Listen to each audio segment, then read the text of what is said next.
নমস্কার বন্ধুগণ, তোমাদের জন্য রইল অনেক অনেক ভালোবাসা। গরম তো চলেই এলো।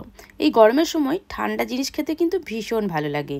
আর এই রকম যদি ঠান্ডা ঠান্ডা এরকম ডেজার্ট রেসিপি যদি আমাদের ডাইনিং টেবিলে থাকে তাহলে তো কথাই নেই।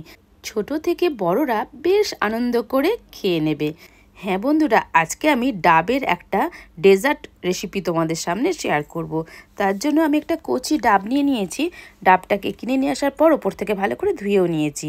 দোকানদার তো একটু কেটেই দিয়েছে। এবার আমাদের জলটা বের করার জন্য অবশ্যই ছুরির সাহায্যে আমি এইভাবে কেটে নিচ্ছি।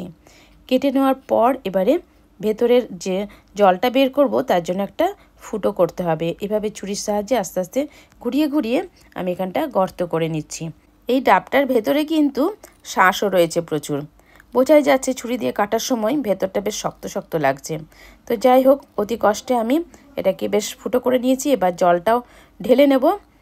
দেখো বেশ সুন্দর গর্ত হয়ে গেছে, ছোট্ট একটা ফুটো করে নিয়েছি। এবার ডাবের জলটা আমি একটা বাটিতে ঢেলে নিচ্ছি। এই ডাবের জলটা খেতে কিন্তু খুব মিষ্টিও ছিল। ডাবের থেকে জলটা বেরোতে একটু সময় লাগছে, যেহেতু ছোট্ট একটা ফুটো করেছি ওই জন্য।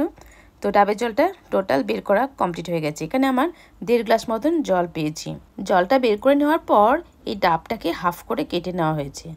তারপর এখন আমি হাত দিয়ে এইভাবে ছাড়িয়ে নিচ্ছি ভেতরের শাঁসটা বের করব বলে।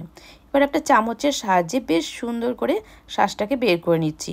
তবে বেশি প্রেস করা যাবে না, তাহলে এর ভেতর থেকে যে আরেকটা লেয়ার আছে সেটা একটু মুখে কষ্টা কষ্টা লাগে, সেটা কিন্তু চলে আসবে। হালকা করে উপর থেকে এইভাবে চেঁচে চেঁচে আমি এই নরম নরম এই শাঁসটাকে বের করে নিচ্ছি।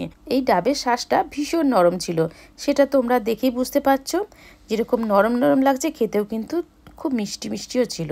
এবার এই শাঁসটাকে আমি স্লাইস করে নিচ্ছি। এইভাবে হাফ করে নিলাম, আবারও এই অ্যাক্সেসে হাফ করে নিলাম। তারপরে লম্বা লম্বা করে আমি স্লাইস করে নেব। ছুরি দিয়ে আমি এরকম যতটা সরু করে পারা যায় ততটা সরু করে আমি এভাবে কেটে নিচ্ছি। ডাবের এই ডেজার্টটা বানানো খুবই সহজ, বেশিক্ষণ সময়ও লাগে না। তাই বন্ধুরা, তোমরাও চটপট বানিয়ে ফেলবে। উপোসের সময় বা রোজার সময় বানিয়ে খাবে, তোমাদেরও খেতে ভীষণই ভালো লাগবে। আর ছোটরা তো ভালোবেসে চেয়ে চেয়ে খাবে। তাছাড়া এটা খাওয়াও কিন্তু শরীরের পক্ষে খুবই উপকারী। সরু সরু করে কেটে নেওয়া কমপ্লিট হয়ে গেল, আমি এক সাইডে রেখে দিলাম। এরপরে ডাবের এই জলটাকে একটু ছেঁকে নিলাম। ছেঁকে নেওয়ার পর আগেই আমি মেপে নিয়েছি, এখানে 1.5 গ্লাস এই ডাবের জলটা হয়েছিল। তো এই ডাবের জলের মধ্যে এখন আমি মিশিয়ে দিচ্ছি 1 কাপ পরিমাণে চিনি। মানে যতটা জল হবে তার 1/4 চিনি দিয়ে দিলাম। যদি তোমরা মিষ্টিটা বেশি খাও সেক্ষেত্রে তোমরা বাড়িয়ে নিতে পারো, কম খেলে কমিয়ে দিতে পারো। এখন আমি আগার আগার পাউডার দিয়ে দিলাম 1 চামচ পরিমাণের। এবার এই দুটো উপকরণকে খুব ভালো করে ডাবের জলের সাথে মিশিয়ে নিতে হবে। মেশানোর পর এখন মেল্ট হবে না টোটালটা, আমি গ্যাসের উপর বসিয়ে দিলাম।